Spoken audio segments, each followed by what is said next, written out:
আজি মানে পাৰ্টিৰ ফালৰ পৰা সেইকাৰণে প্ৰথমতেতো কথা হৈছে যে পাৰ্টিৰ আমাৰ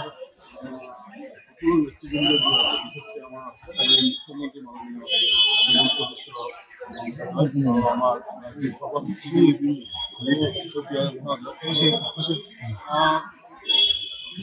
তেওঁলোকৰ শুভেচ্ছা আৰু আমাৰ আটাইকেই কাৰ্যকৰ্তা যিবোৰ আছে নেতৃত্ব আছে নেতৃত্বৰ শুভেচ্ছাৰ কাৰণে আজি যি সন্মান দিয়া হৈছে সেইটো মোৰ এটাই মানে উদ্দেশ্য থাকিব যে 1988 পৰা মই পাৰ্টি কৰি আছোঁ। পাৰ্টিত ফাৰ্ষ্ট আমাৰ আমি মেম্বাৰশ্বিপ লৈছিলোঁ 1988 ইমান দিন মানে 35 বছৰ মই পাৰ্টিৰ লগত আছোঁ। পাৰ্টি বিভিন্ন সময় পাৰ্টিৰ মোক যি দায়িত্ব দিছে মই দায়িত্ব আমি পালন কৰিছোঁ। আৰু এই পাৰ্টিৰ আগতে মানে পাৰ্টি কেনেকুৱা আৰু আগবাঢ়ে আৰু আমি যি ফালৰ পৰা আহিছোঁ বৰাকভেলীৰ পৰা বৰাকভেলী এতিয়া এই গভৰ্ণমেণ্ট অহাৰ পিছত বৰাকভেলীতে আমাৰ বহুত ডেভেলপমেণ্ট ষ্টাৰ্ট হৈছে কিছু ডেভেলপমেণ্ট আৰু কৰিব লগা আছে সেইবোৰ আমি চেষ্টা চলাম বৰাকভেলীৰ লগতে গোটেই অসমক বিভিন্ন সমস্যা যি সমস্যা আছে সেইটোলৈ দিল্লীত কথা পতা আৰু তাৰপিছত সেই সমস্যাবিলাক কেনেকুৱা সমাধান কৰিব লাগে আমাৰ মাননীয় মুখ্যমন্ত্ৰী মহোদয় বহুত চেষ্টা কৰি আছে অসমক এটা মানে ভাল এটা ৰাজ্য হিচাপে আগবঢ়ি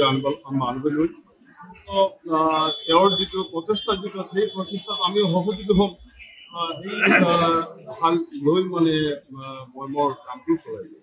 আপোনাৰ পিতৃৰ পৰা আশীৰ্বাদ লৈ আহিছে কাৰণ পিতৃ জন্মদাতা বিজেপি মোৰ পিতৃৰ পৰা একচুৱেলি মানে এতিয়া পিতৃ বয়স হৈছে কৰি আছে এতিয়া মানে ভাল মুখ্যমন্ত্ৰী জনালে ডিচিশ্যন হৈছে আপোনাক তেতিয়া মই কৰিম পাৰ্টিৰ ফালৰ পৰা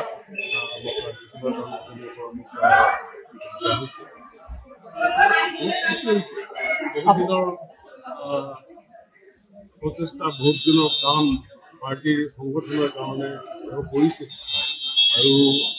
ময়ো মানে লাষ্ট 30-40 বছৰ ধৰি যি কাম মই কৰিছোঁ পাৰ্টিয়ে আজি মানে এটা কথা বুজাই দিছে যে পাৰ্টিত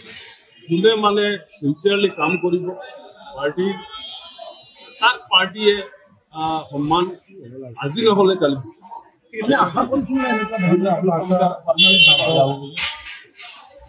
আশা চাওক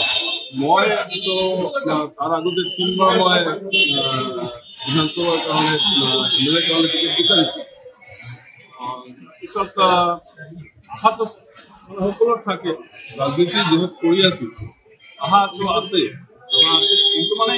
এনেকুৱা এটা ডিচিশ্যন পাৰ্টিয়ে মোৰ মানে পেপাৰত ল'ব সেইটো মই আশা কৰা এইটোৱে হৈছে মোৰ